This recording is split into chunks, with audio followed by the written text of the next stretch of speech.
How to log into ERPNext, step-by-step tutorial. In this tutorial, we will guide you through the process of logging into ERPNext, a powerful and open-source enterprise resource planning (ERP) system.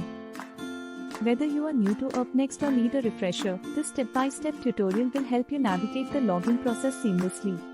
Join us as we explore each step, from opening your web browser to gaining access to all the incredible features ERPNext has to offer. Subscribe to our channel for more ERPNext tutorials and tips. Hello, everyone. Let's get started. Step 1. Open your web browser. The first step, of course, is to open your web browser. You can use Google Chrome, Mozilla Firefox, Safari, or any other browser you prefer. Step 2. Enter ERPNext URL next. You'll need to enter the URL for your ERPNext instance. This will typically be provided by your system administrator or a department. In our case, it's erp.yourcompany.com. Step 3. Access the login page.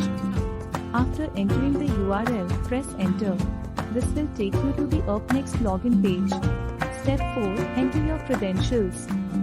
Here comes the important part. This includes your username and password. These details are typically provided by your ERP administrator or a team. Step 5. Click on the login button. Once you've entered your username and password, click on the login button. Step 6. Two-Factor Authentication. If enabled, some ERPNext instances may have Two-Factor Authentication. You'll need to follow for added security, which might involve entering a verification code sent to your email or mobile device. Hurry! You're in. You've successfully logged into ERPNext. You now have access to all the features and functionalities of the system, depending on your user permissions. Logging into ERPNext is the first step to managing your business processes efficiently. If you found this tutorial helpful, please give it a thumbs up and subscribe to our channel for more ERPNext tutorials and tips. If you have any questions or need further assistance, feel free to leave a comment below. Thanks for watching, and we'll see you in the next video.